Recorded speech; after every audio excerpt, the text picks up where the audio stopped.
Bapak Ibu yang saat ini sedang mengikuti PPG dalam jabatan untuk kategori 1 gelombang kedua tahun 2023, jika dilihat berdasarkan informasi pada SIM BKB Bapak Ibu, saat ini masih pada tahap uji kompre yang nantinya akan dilanjutkan pada tahap selanjutnya, yaitu praktik pengalaman lapangan atau PPL, di mana Bapak Ibu nanti ketika PPL tugasnya ialah melakukan pelaksanaan rencana aksi dan pelaksanaan rencana evaluasi. Lalu bagaimana gambarannya ketika Bapak Ibu nantinya melakukan PPL, untuk editing videonya seperti apa? Ya, bagian apa yang harus ada di video, pada video ini akan saya jelaskan ya Bapak Ibu. Yang pertama, Bapak Ibu perlu tahu bahwasanya pelaksanaan atau praktik pengalaman lapangan ini eh, dilaksanakan dalam bentuk aktivitas praktik pembelajaran inovatif dengan beban belajar sebanyak 4 SKS, di mana kegiatan ini terdiri dari 2 langkah. Yang pertama, pelaksanaan rencana aksi dan rencana evaluasi, dan yang kedua, refleksi komprehensif dan rencana tindak lanjut. Berdasarkan SIM PKB di kategori 1 gelombang pertama, di sini disampaikan untuk pelaksanaan rencana aksi dan rencana evaluasi ini dilakukan untuk mengimplementasikan rencana aksi dan rencana evaluasi, di mana dalam pelaksanaan ini mahasiswa berkonsultasi dengan dosen dan guru pamong untuk setiap pelaksanaan rencana melakukan sit-in sebanyak 2 kali. Dosen dan guru pamong dan mahasiswa melakukan diskusi melalui video conference sebanyak 2 kali selama pelaksanaan rencana aksi dan rencana evaluasi. Selanjutnya, nanti mahasiswa melakukan refleksi komprehensif terhadap pelaksanaan rencana aksi berdasarkan data evaluasi bersama dosen dan guru pamong. Mahasiswa melakukan analisis terhadap implementasi rencana evaluasi berdasarkan data yang didapat dari berbagai evaluasi. Makanya di video saya sebelumnya, saya sudah menjelaskan bagaimana mengerjakan rencana evaluasi. Karena memang rencana evaluasi ini nanti digunakan sebagai alat untuk evaluasi pada kegiatan refleksi komprehensif bersama dosen dan guru pamong setelah Bapak Ibu melakukan PPL atau rencana aksi. Nah, mahasiswa menyusun kembali tindak lanjut atau lesson learn berdasarkan umpan balik yang diberikan, mengunggah lesson learn tersebut ke akun guru berbagi, media sosial atau platform lain, kemudian menyerahkan lesson learn dan bukti unggah tersebut seperti tautan, tangkap layar kepada dosen dan guru pamong. Selanjutnya dosen dan guru pamong memberikan penilaian akhir. Nah, dari sini harapannya Bapak Ibu mengerti ya, artinya di rencana aksi berupa RPB dan rencana evaluasi berupa instrumen itu dipraktikkan dalam kegiatan PPL atau praktik pengalaman lapangan, di mana nanti secara teknis akan dijelaskan melalui video conference dengan Bapak Ibu dosen dan Bapak Ibu guru pamong, teman-teman semuanya sesuai dengan LPTK masing-masing, karena nantinya LPTK itu akan memberikan arahan apa yang harus dilakukan ketika PPL. Nah, pada video ini saya akan menunjukkan, jadi nanti ketika Bapak Ibu melakukan yang namanya PPL, itu videonya itu yang seperti apa, isi videonya itu yang seperti apa, yang itu kadang Bapak Ibu ke skip ya, hanya fokus ke PPL tapi isinya atau intisari daripada videonya itu justru malah kemana-mana. Nah, maka dari itu video ini akan membahas tentang hal itu ya. Bapak Ibu semuanya coba perhatikan, di sini ada buku pembelajaran HOTS. Ini saya dapatkan ketika saya mengikuti PPG, di mana di buku pembelajaran HOTS ini disampaikan bagaimana Bapak Ibu itu merangkai atau menyusun desain pembelajaran atau menjelaskan lebih rinci tentang model yang Bapak Ibu gunakan ya, karena model yang Bapak Ibu pilih itu nanti akan menunjukkan alur di video PPL Bapak Ibu yang nantinya akan dinilai oleh guru pamong maupun dosen ya. Yang pertama, Bapak Ibu perlu tahu yang namanya PPL atau implementasi rencana aksi itu pastinya Bapak Ibu sudah memilih model yang mau diterapkan. Nah, model yang sudah Bapak Ibu mau terapkan itu harus Bapak Ibu jalankan sesuai dengan alurnya, sesuai dengan sintaksnya, sesuai dengan tahap-tahapnya Ya, di sini saya contohkan ini ada model discovery learning dan pendekatan saintifik di mana peserta didik dapat menganalisis konsep yang saling berkaitan dalam teks, non-fiksi dan hubungan antara komponen ekosistem dan jaring-jaring makanan, menyajikan dalam bahasa sendiri dan membuat karya tentang konsep jaring makanan dalam ekosistem secara kritis, kreatif, kolaborasi dengan kerjasama dan tanggung jawab yang baik, penuh rasa cinta, tanah air, dan rasa syukur. Nah, dari sini harapannya Bapak Ibu, tujuan pembelajaran tentunya nantinya siswa bisa menyajikan sebuah karya jaring-jaring makanan. Bisa menunjukkan keterampilan berpikir kritis, kreatif, kolaboratif. Ya. Nah, bagaimana gambaran RPP-nya yang nantinya ketika Bapak Ibu membuat video seperti apa sih? Nah, jadi ini saya jelaskan dulu ya. Kegiatan pembelajaran. Di awal, guru mengucap salam, peserta didik berdoa dengan dipimpin ketua kelas, peserta didik menyanyikan lagu Indonesia Raya, peserta didik menghormat bendera, peserta didik membaca Asmaul Husna, peserta didik membaca Al-Quran surat pendek, guru mengecek kehadiran peserta didik melakukan kegiatan literasi membaca buku non-pelajaran, guru menghubungkan materi yang akan dipelajari dengan pengalaman peserta didik dan materi sebelumnya. Peserta didik dengan membimbing guru mengingatkan kembali materi prasyarat, komponen-komponen ekosistem, dan jaring-jaring makanan. Nah, dari sini Bapak Ibu semuanya harus tahu artinya di kegiatan pendahuluan di video Bapak Ibu nanti harus ada 1 sampai 10 item ini ya. Karena memang di RPP Bapak Ibu sudah tertulis demikian. Ya, video yang Bapak Ibu harus ada item ini. Apakah memimpin doa dari mulai membuka doa sampai menutup sampai selesai?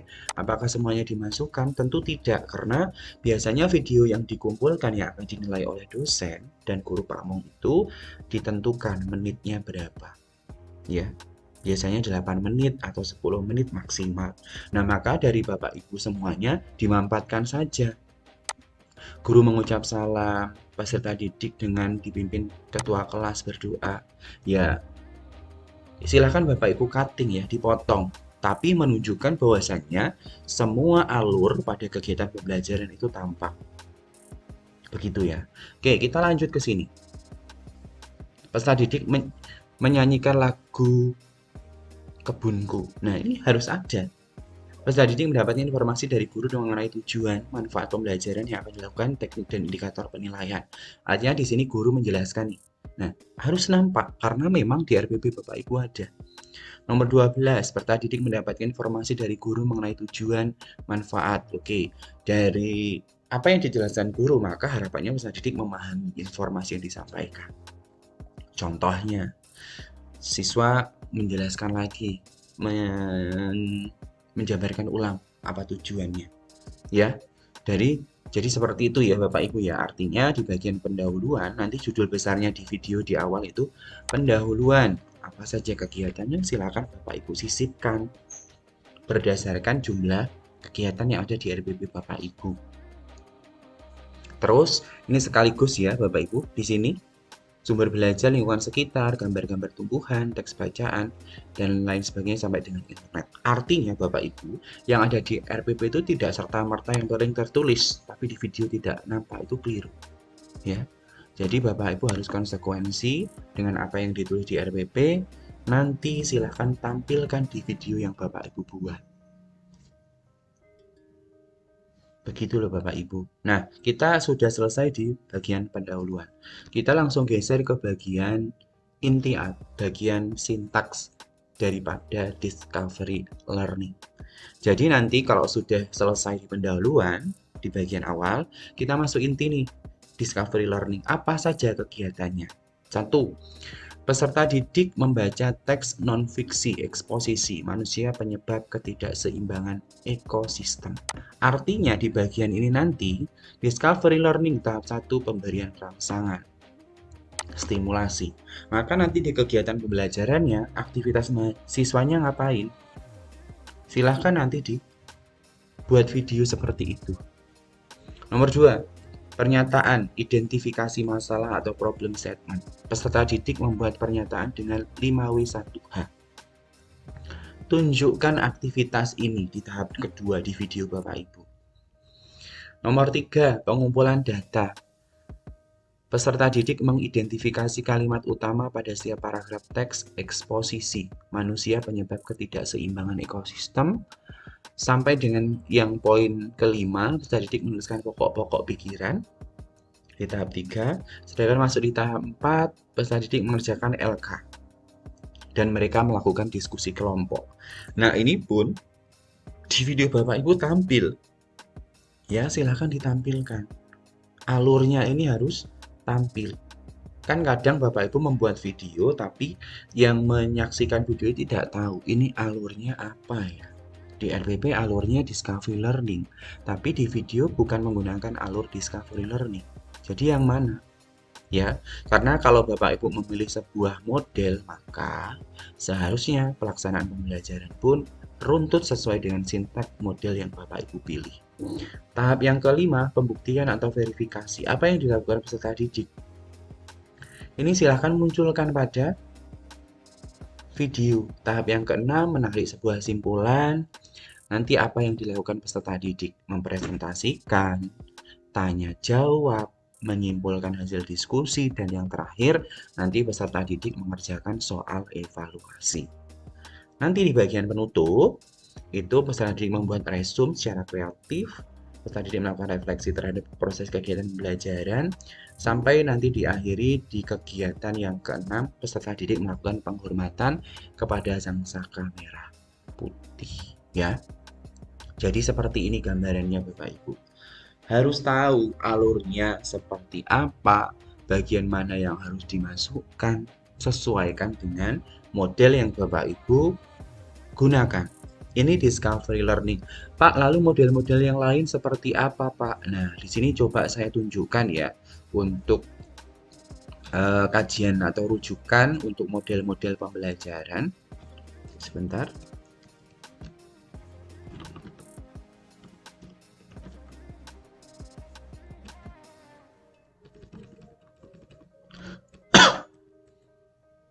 Oke, halaman 29.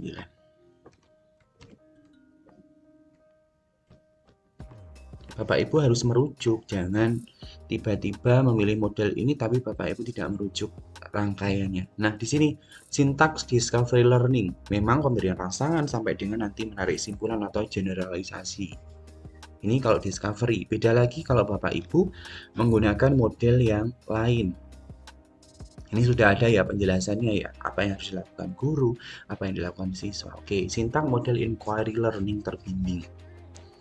Sintaknya apa nih? Orientasi masalah, pengumpulan data dan verifikasi, pengumpulan data melakukan eksperimen, pengorganisasian dan formulasi eksplanasi, dan analisis proses inquiry. Model pembelajaran PBL yang seperti apa? Nah, di sini juga sudah ada. Sintaknya apa?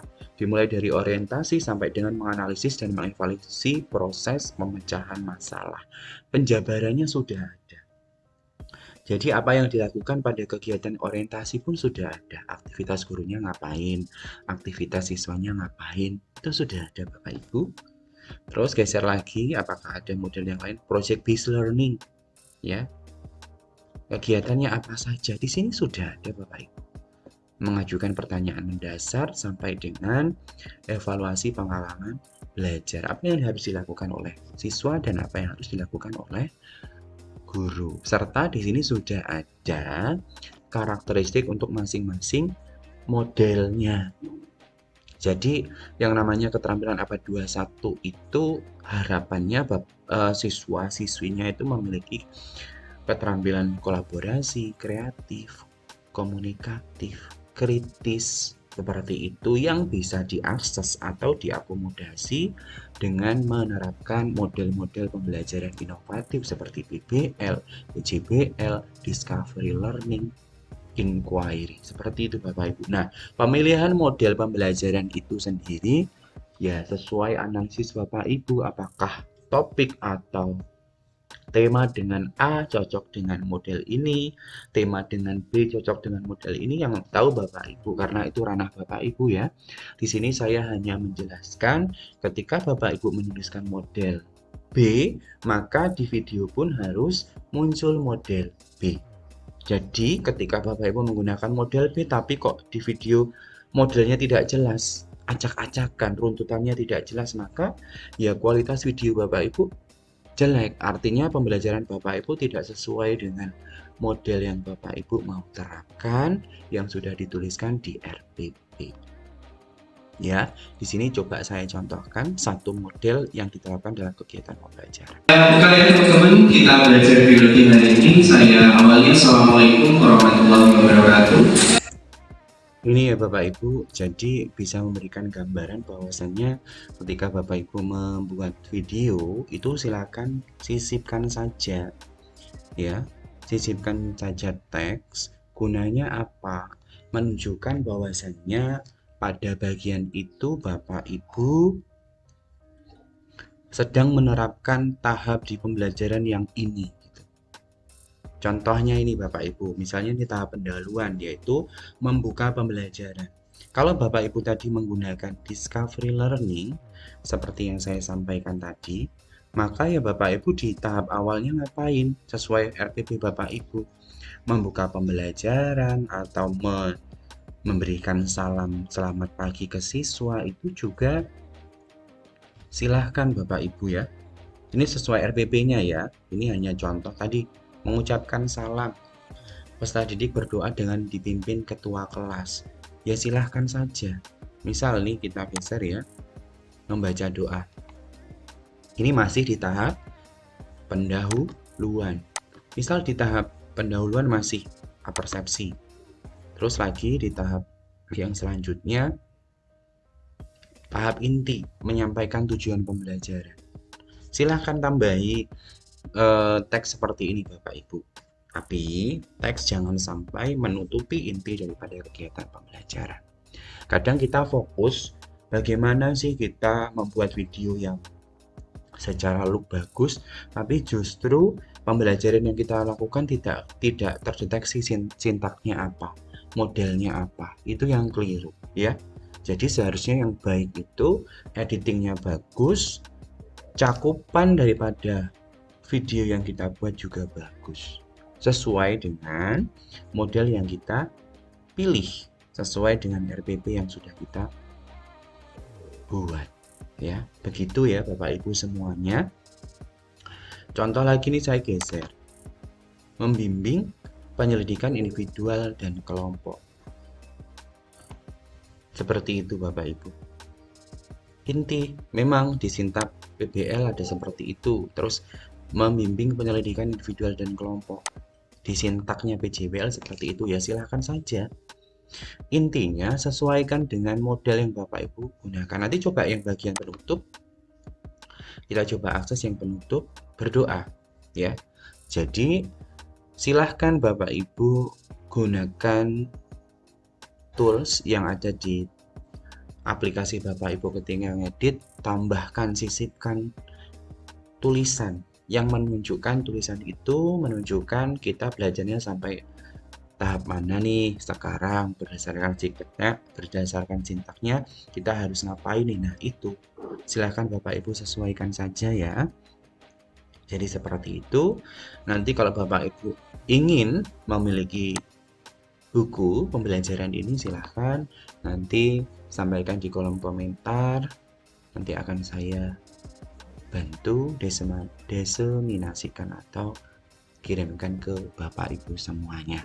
Jadi seperti itu informasi yang bisa saya sampaikan. Terima kasih. Mudah-mudahan Bapak Ibu memahami apa yang saya sampaikan. Ketika Bapak Ibu pengen diskusi dengan saya, silahkan nanti tinggalkan komentar, kita diskusi. Terima kasih. Salam data, salam terasi. Saya tutup. Wassalamualaikum warahmatullahi wabarakatuh.